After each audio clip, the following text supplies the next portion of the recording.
and heavily intoxicated on my mother's breast milk, which is full of LSD and AIDS. What?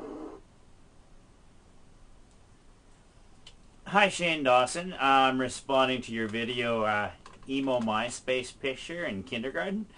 How was my kindergarten experience? Well, I actually have very clear images of kindergarten, two that come to mind right away. Do you ever see that, that box that had the different shapes cut into it, and then you had to put the same shape blocks into it? Well, when I was in kindergarten, you're doing this little thing, and one of my teachers told me not to put the square one into the round hole. The time I didn't know that there was any kind of, methodology or anything like that. But what I did know was she had challenged me. The square peg wasn't supposed to fit in the round hole, but she told me not to do it, which meant that she wanted me to do it. So when she wasn't looking, I took one of those great big wooden building blocks and I smashed it in until it fit. They didn't get it out while I was still a student there.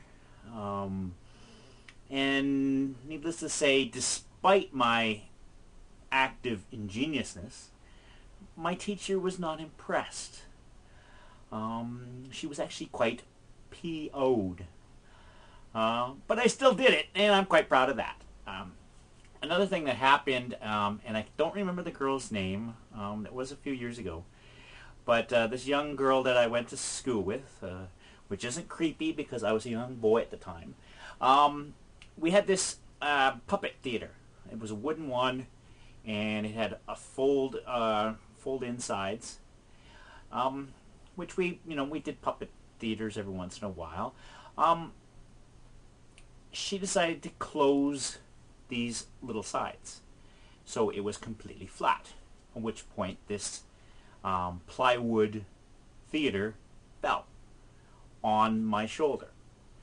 And needless to say, I bawled my eyes out. It hurt like heck. I couldn't believe how much it hurt. So they took me to the nurse, and that was an interesting experience because, they had to examine it, and apparently it looked like child abuse, because next thing I know, my mother is there, and I didn't know what was going on at the time, but she told me years later that she had to answer a bunch of questions